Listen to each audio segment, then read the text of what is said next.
और इसी बीच सीएम योगी का विपक्ष पर बड़ा हमला। बिहार को जंगल राज की ओर नहीं जाने देना है। आरजेडी ने राम मंदिर का विरोध किया था, इसके साथ राम भक्तों पर गोली चलवाते हैं। आरजेडी प्रत्याशी का नाम ओसामा है। इनका जैसा नाम है वैसा ही काम है। भगवान राम का कुछ लोग विरोध कर रहे हैं और अब माफियाओं पर कार्रवाई होती है। इनका एजेंडा सिर्फ परिवार का विकास है।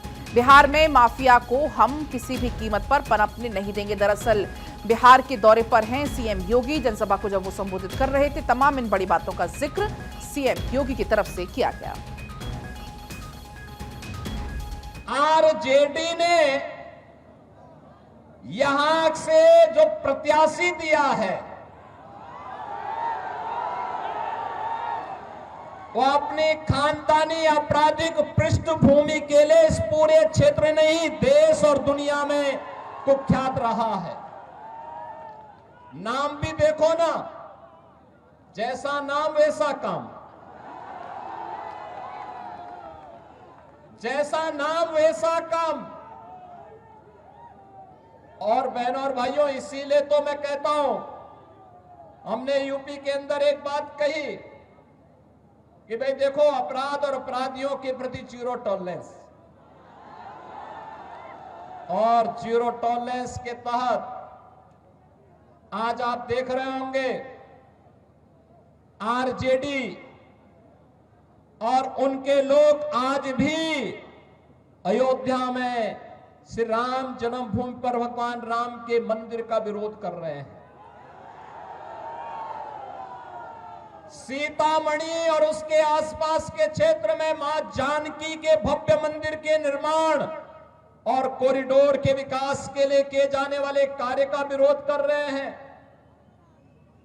यह आरजेडी के लोगों को बताना चाहिए,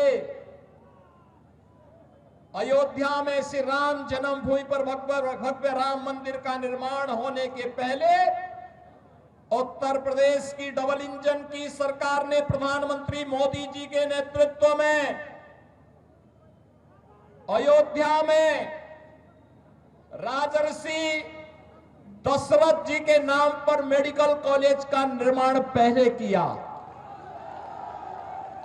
महर्षि वाल्मीकि के नाम पर इंटरनेशनल एयरपोर्ट का निर्माण किया, और फिर 500 वर्षों के कलंक को मिटाते हुए भगवान राम के भव्य मंदिर के निर्माण का मार्ग भी प्रशस्त किया। बहनों और भाइयों, मैं पूछना चाहता हूं, आरजेडी ने राम मंदिर के रथ को रोकने का पाप किया था।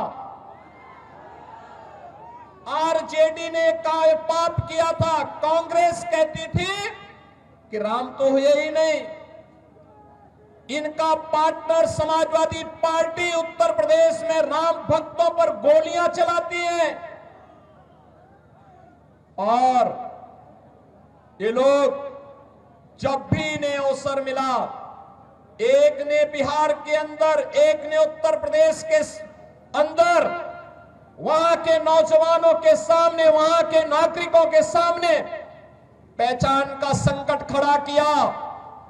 लेकिन बहनों और भाइयों, डबल इंजन की एनडीए की सरकार अब पहचान के संकट के लिए मोहताज नहीं। हर बिहारी आज अपने गौरव के साथ सीना तान करके देश और दुनिया के अंदर जाता है, अपनी पहचान को प्रस्तुत करता है।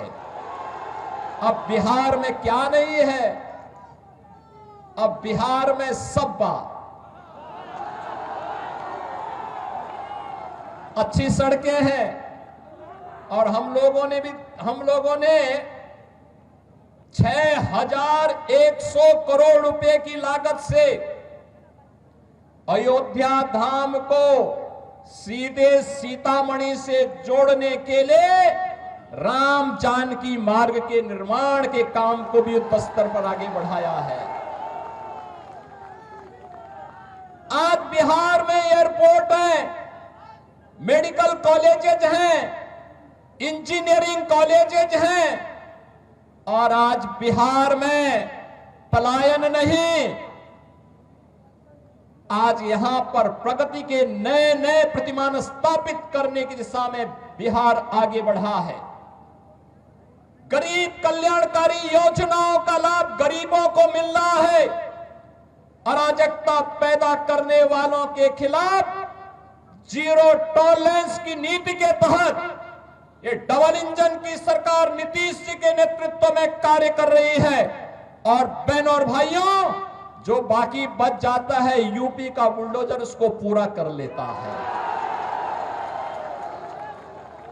और मैं तो आप सबसे यही कहने के लिए आया हूं, एनडीए यहां पर सभी नेताओं ने प्रधानमंत्री मोदी जी के नेतृत्व में, उनके मार्गदर्शन में, नीतीश जी के नेतृत्व में यहां पे हमारे जितने भी अन्य सहयोगी दल हैं, लोक जनशक्ति पार्टी है, जीतन राम मांझी जी की पार्टी हम हैं, इन सभी ने मिलकर के तय किया है कि बिहार को अब जंगल राज की ओर नहीं जाने देना है, बल्कि बिहार के अंदर कर्पूरी ठाकुर,